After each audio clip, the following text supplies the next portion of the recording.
E aí, pessoal, bom dia, já almoçaram? Que Deus abençoe o almoço de vocês, o alimento de vocês. E deixa eu perguntar uma coisa para vocês: quantas vezes vocês viram a CNN criminalizar o tratamento antecipado? Que não dá mais para usar aquela palavra aqui, mas aquele tratamento que está sendo criminalizado na CPI. Várias vezes, né? Inclusive levando os tais dos especialistas deles. Mas o que chamou a atenção é que o próprio dono da CNN Brasil defende o tratamento antecipado para o flangoflito. O empresário Rubens Menem, que detém o controle acionário da CNN Brasil, além de ser fundador da MRV Engenharia, do Banco Inter e da Log Comercial Properties, defendeu na última sexta-feira que a infecção pelo flangoflito deve ser tratada de forma antecipada. Mesmo para leigos como eu, parece bastante óbvio, quanto mais cedo começarmos um tratamento médico de qualquer doença, inclusive do flangoflito, melhores serão os resultados. Não entendo a lógica que alguns defendem em retardar qualquer tratamento. Imagino que as chances serão menores. Olha só! Posteriormente, ao responder uma publicação do filho, Rafael Menem, o empresário, afirmou que ainda existem medicamentos que podem minimizar o efeito do flangoflito no organismo humano. Apesar de não existir cura, alguns tratamentos trazem resultado. Hospitais de renome têm protocolos que reduzem a mortalidade em relação à média nacional. Precisamos despolitizar a saúde. Senhor, o senhor sabe o que a sua emissora anda defendendo, falando, criminalizando e atacando? Então eu só acho, que o senhor deveria fazer aí uma revisão nos seus jornalistas, porque deixa eu te contar aqui um babado. Tem uma, o nome dela é Daniela, ela lamenta a morte de apenas um policial. Pô, só um policial morreu, eu não acredito nisso. E depois ela fala que boa notícia, infelizmente teremos que dar boas notícias. Dá uma revisada no seu quadro aí, porque estão queimando a sua empresa. Eu acho que o senhor não tem tempo de acompanhar, mas estão queimando a sua empresa. Por falar em queimar a empresa, o tribunal está queimando a justiça brasileira. O TRF1 rejeita a denúncia contra procurador e advogado delatados por Joesley Batista. Na quinta-feira, dia 17, a Corte Especial do Tribunal Regional Federal da Primeira Região, em Brasília, que é para onde querem colocar o processo de Luiz Inácio Lula da Silva, o corrupto petista, decidiu rejeitar a denúncia contra o procurador Ângelo Goulart Vilela e o advogado Willer Tomás, delatados por Joesley Batista em sua colaboração premiada.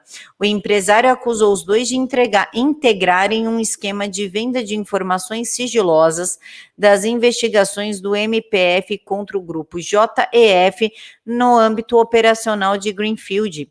Além deles, também constavam na denúncia o publicitário André Gustavo Vieira da Silva e o advogado Juliano Costa Couto, ex-presidente da OAB do Distrito Federal. Eles foram acusados de corrupção, violação de sigilo e obstrução à investigação de organizações criminosas. A questão é que eles vão ficar por isso mesmo, porque a justiça falou, não, eles não, mas tem delação, tem isso, tem aquilo, não tem. É mais ou menos igual ao caso do Lula, você tem tudo, mas como eles têm a justiça, então não tem nada. E para a gente finalizar, o senador Eduardo Girão trouxe uma denúncia pesada falando sobre os escândalos dos 300 respiradores que custaram 50 milhões de reais, mas nunca foram entregues. Vamos ouvir o general. E nem estou em Brasília, onde eu trabalho. Estou aqui em São Paulo, capital, num bairro classe média alta, na sede da empresa Hempcare. Aí você diz sede? Porque isso aqui é um endereço residencial, mas é onde foi cadastrado essa empresa que comercializa produto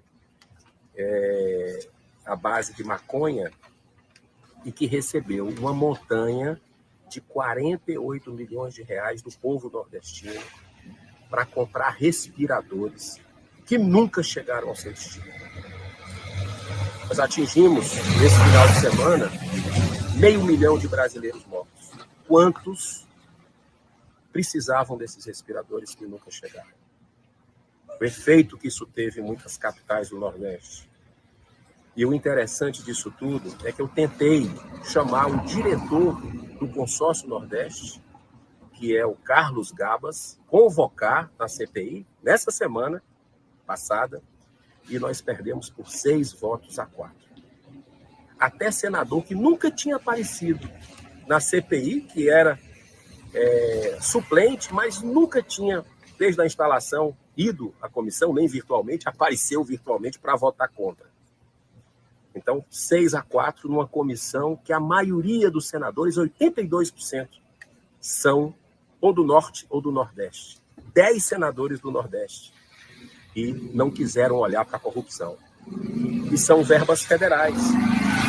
Daqui, da CGU, mostrando, isso é um relatório que são dezenas de páginas, eu tirei apenas uma parte, mostrando que o estado de Sergipe pagou com verbas federais, de fundo a fundo, e depois estornou justamente para querer, de alguma forma, que não fosse considerado federal. Mas o estado da Paraíba está lá até hoje. Foram verbas federais, está no relatório. O interessante disso tudo é que a ordem bancária foi assinada, a negociação toda feita, a ordem bancária assinada pelo senhor. Complicado, né? Eu vou deixar para vocês comentar a respeito disso, porque se eu for comentar, algumas pessoas vão se sentir ofendidas, porque não dá para manter a educação frente a essas denúncias e a gente sabendo para que realmente serve a CPI.